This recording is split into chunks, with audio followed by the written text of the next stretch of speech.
Jaherana mama, jaherana mama, jaherana dunalerana. Jaherana mama, jaherana mama, jaherana dunalerana.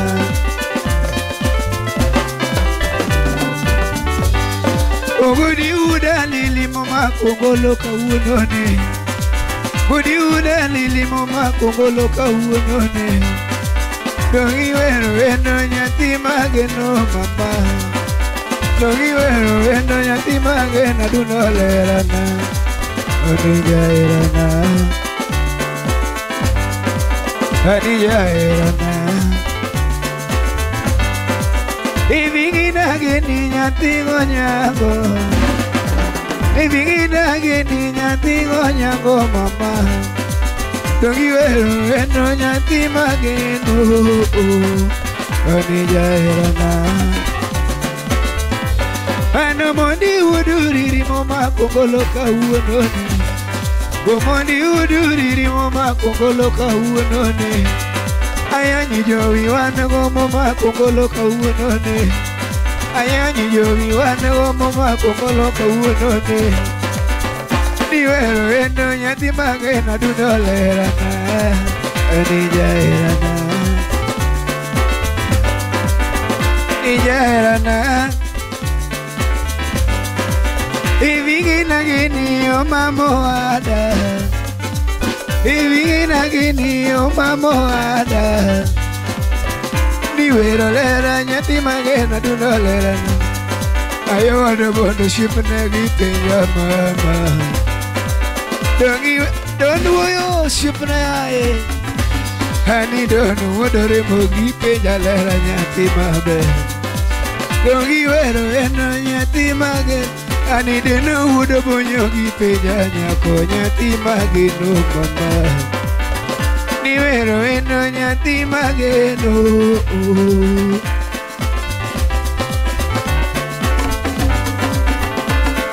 Jaherana. Nakupenda eva mama. Nakupenda eva mama. Nadamani eva unipeleke kwenyu. Nadamani eva nikupeleke kwetu. Ukaone wazazi wangu baba. Ukaone wazazi wangu baba. Jaherana.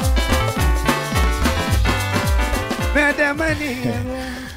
Ona Hassan Mugambi tayari ameshajiunga na bandi ya Sega Sega akicheza ohangla, na baadaye atakuwa anatueleza mengi kuhusiana na bandi hiyo. Lakini sasa hivi nataka ni kufahamishe kwamba tumeweza kujipanga vizuri sana ili kuhakikisha kwamba ukosi chochote kuhusiana na mila na tamaduni ya Waluo. Nataka kumpeleka moja kwa moja kule Siaya ambako Laura Otieno ameweza kukita kambi kule, kuanzia kwa mavazi, kwenda kwa chakula, kwenda kwa muziki na densi. Laura, mimi sisemi kitu.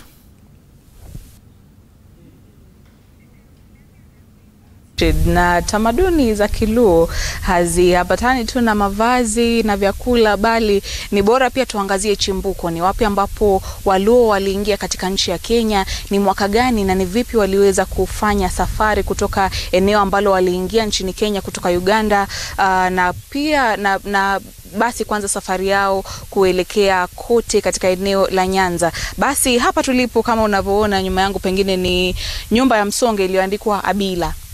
Basi wenyewe tu hapa ni kama jumba ama vile ambavyo mzee wa Kijaluo anafaa kuwa anaishi. Kwa hivyo hapa tulipo ni taswira yenyewe ni nyumba ama ile compound ama uga ya Kijaluo ambavyo inafaa kukaa. Na pengine bila kupoteza muda tuweze kuongea na mmoja wepo wa mwekezaji wa tamaduni za Kijaluo, Bernard, ambaye ameelezwa na babu yake aliyekuja kabla yake kuhusu tamaduni za Kiluo. Kwa hivyo tutaketi hapa kwenye par, inaitwa par, na ili tueleze ikawaje safari ya Wajaluo wakiingia kutoka Uganda mpaka kuenda pale Gotramoge. It was around 15 AD when the second Ramogi, the first Ramogi died in Sudan. Then the second Ramogi is the one who came up to Uganda.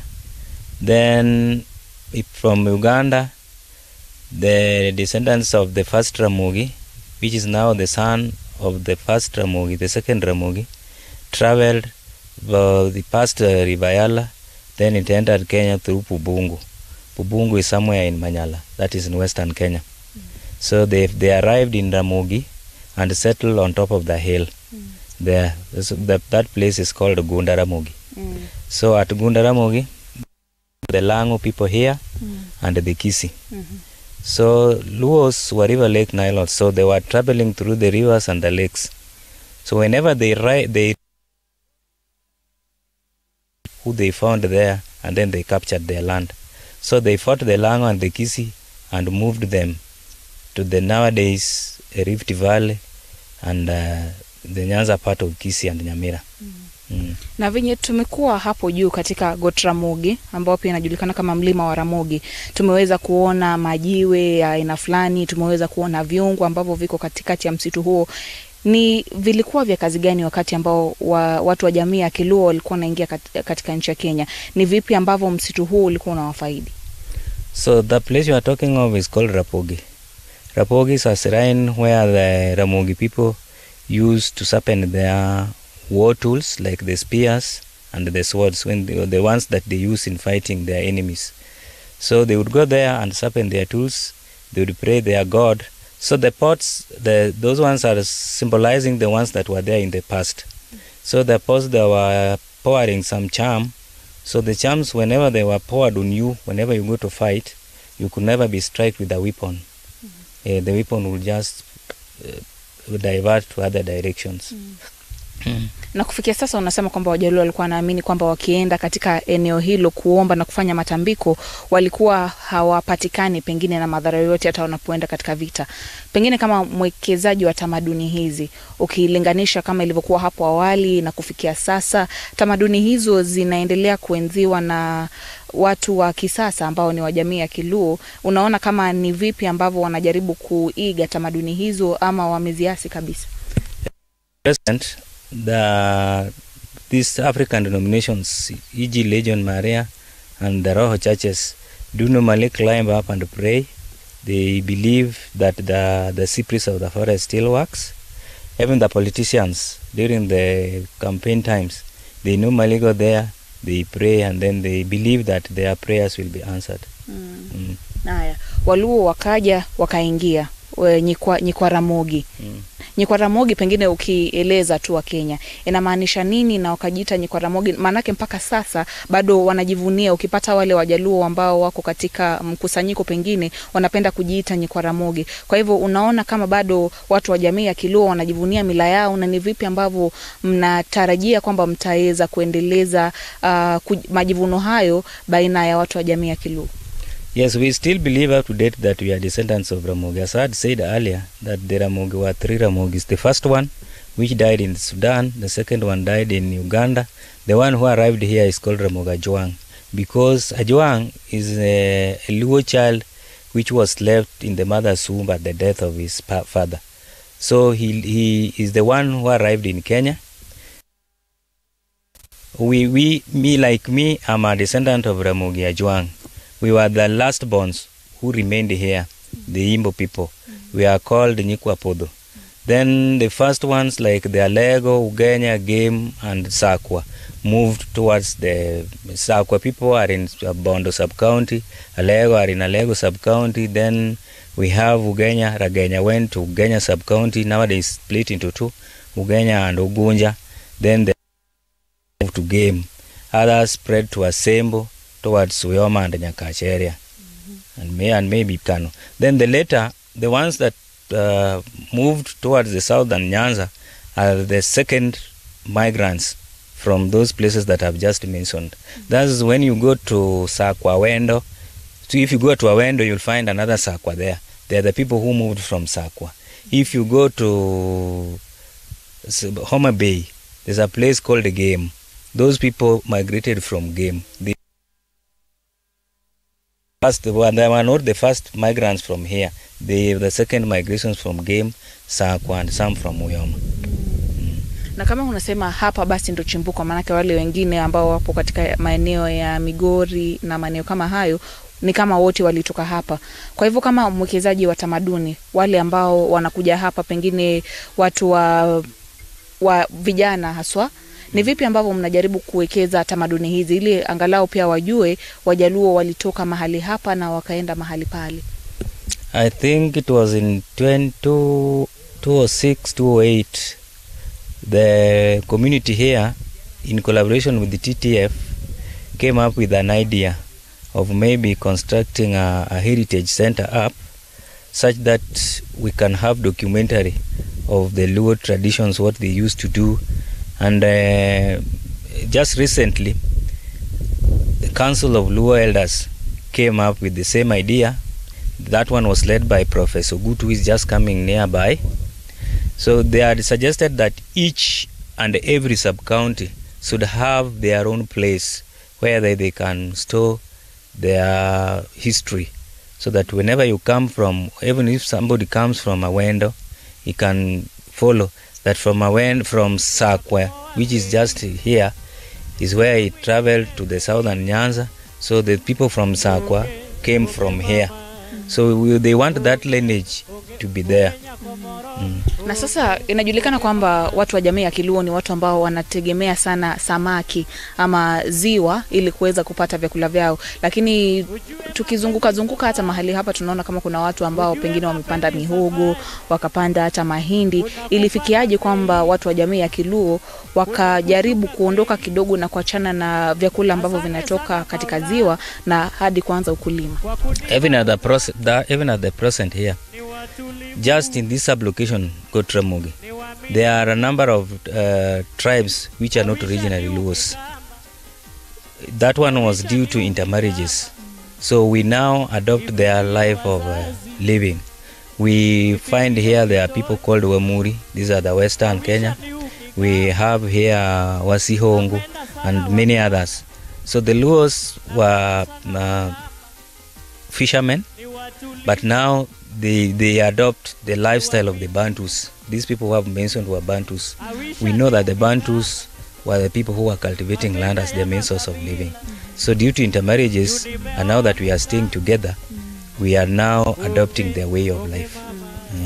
Pengine unasema kwamba Wajaluo wakaja kwa pamoja, Nyikwapodho wakakaa hapa, kisha wale wengine wakaondoka wakaenda Sako, wakaenda Alego, wakaenda Migori, maeneo kama hayo.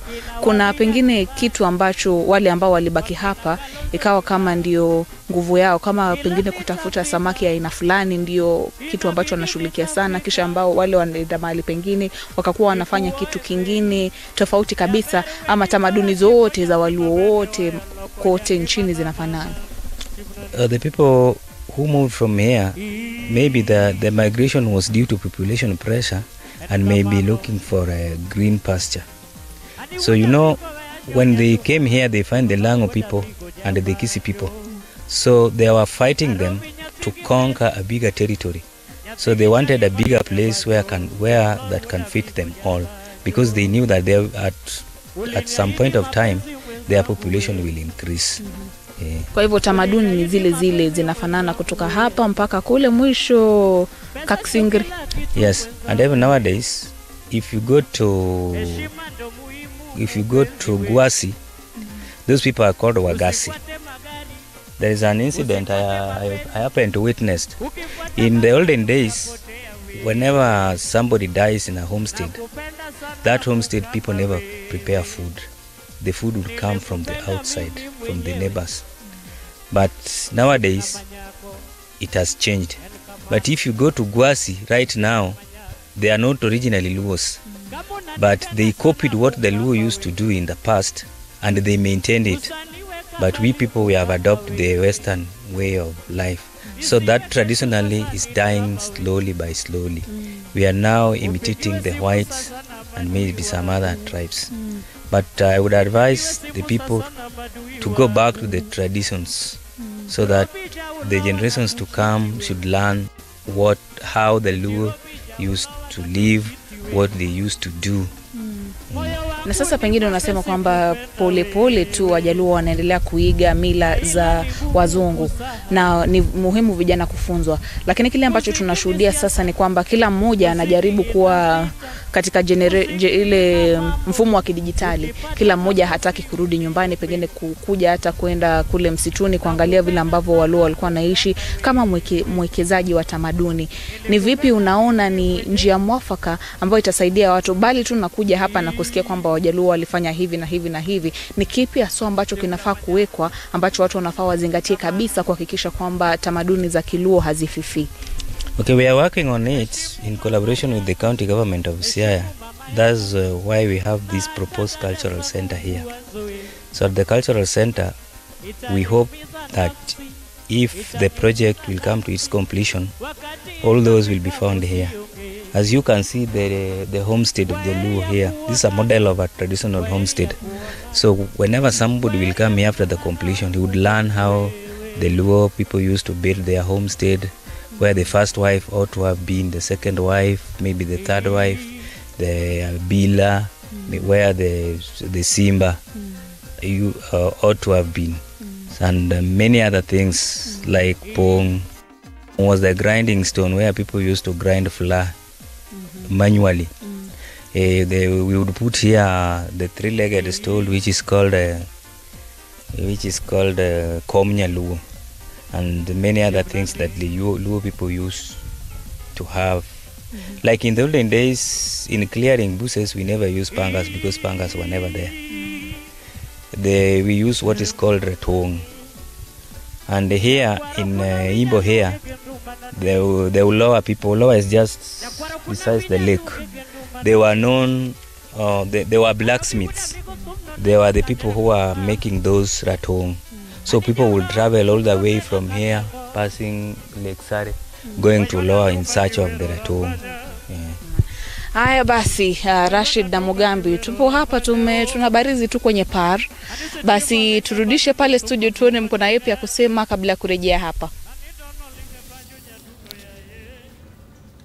Naam, shukrani sana Laura. Nafikiri hapa mate yatudondoka bwana. Tumeweza kuona samaki akiwa anaandaliwa, tumeweza kujifunza historia ya Wajaluo, jinsi chimbuko lao ni gani, na kuweza kuangalia baadhi ya mila za makazi yao na historia yao. Kwa hiyo bado tutakuwa tunarudi kwako Laura uweze kutujuza mengi, maana ndio mwanzo tu tunaanza kuweza kuwafahamisha na kuweza kuwaelimisha watazamaji wa Sema na Citizen hivi sasa. Na upande wa pili Hassan Mugambi ako tayari na band ya Sega Sega ya Wangla.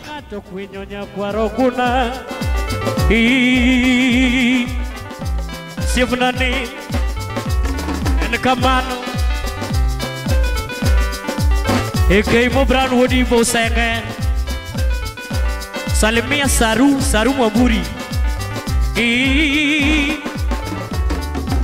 Nyakwaro kuna Wajaluo genduma Nyakwaro kuna Wajaluo genduma Arobi wuda migo tumno nega kadengo Waweria nyako morito oda Wewe nyako tomana chako godo Ani nyakwaro kuna noema na dongo godo Arobi majaula tumonja upachanango Waywana ndumba kiwero rambanya Aywana ndumba kiwero rambanya o Aywana ndumba kiwero rambanya Ni wange dongo nyakwaro kuna Ni wange dongo nyakwaro kuna Ikayuni kotogoyo nyakwaro kuna Ikayuni chengo chamo nyakwaro kuna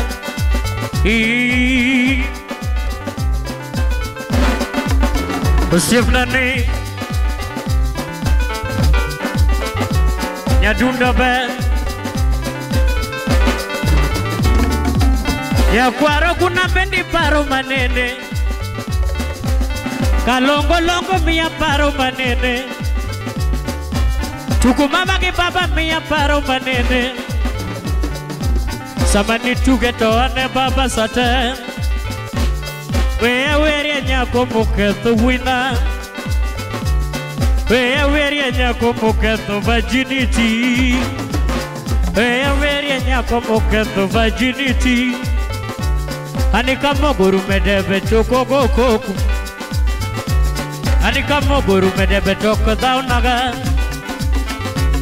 Arobi majaula to majau pachanango. Aywana duma kiwero rambanyao. Aywana duma kiwero rambanyao. Wange dongo nyakwaro kuna. Ani wange dongo nyakwaro kuna. Ikayuni kotogoyo nyakwaro kuna. Ikayuni chiengo chamo nyakwaro kuna.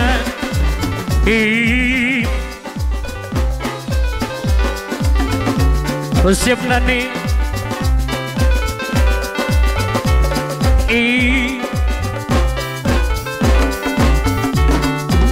Nyakwaro kuna bendi paro manene.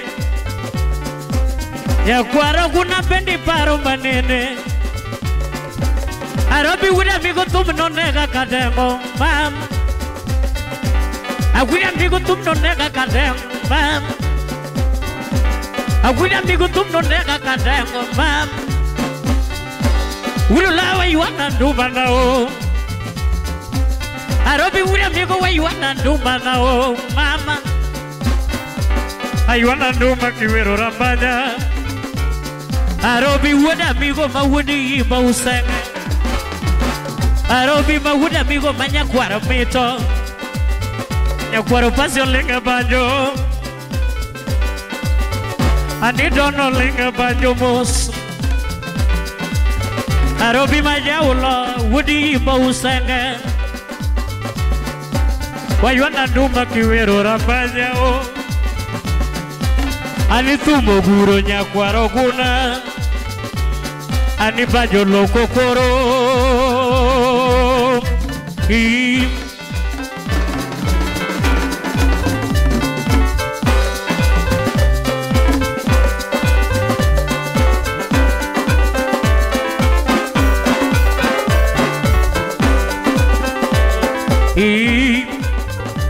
Nyakwaro kuna. Nyakwaro kuna. Ayuani ya nduma. Nyakwaro kuna. Arobi wuna migo mako banjo. Nyakwaro kuna. Ayuani ya nduma. Iwero nyako. Nyako marambanya o. Anidono linga banjo. Adono linga banjo. Adono linga banjo. Ayuani ya nduma. Anidono linga banjo. Ayuani ya nduma. Arobi wuna migo nyadundo. Era onge mama. Era onge mama. Era onge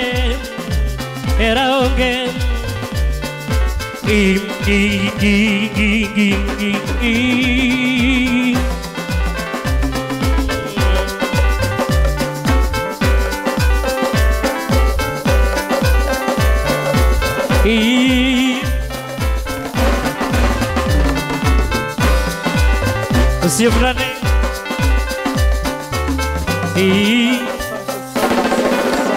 Asante sana.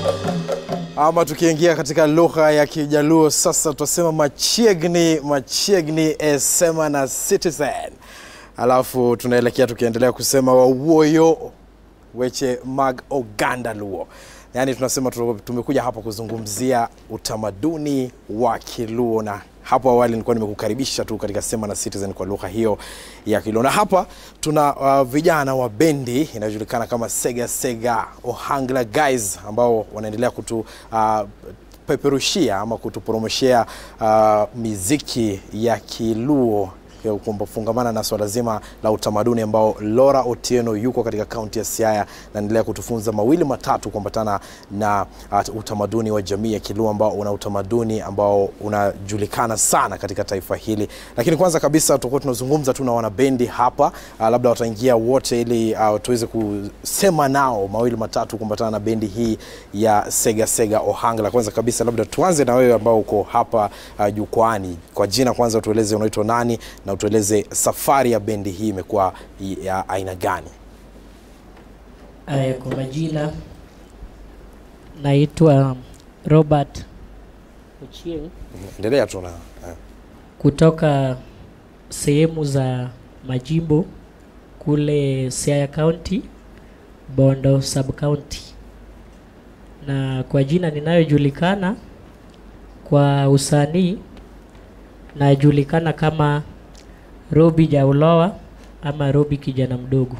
Robi kijana mdogo.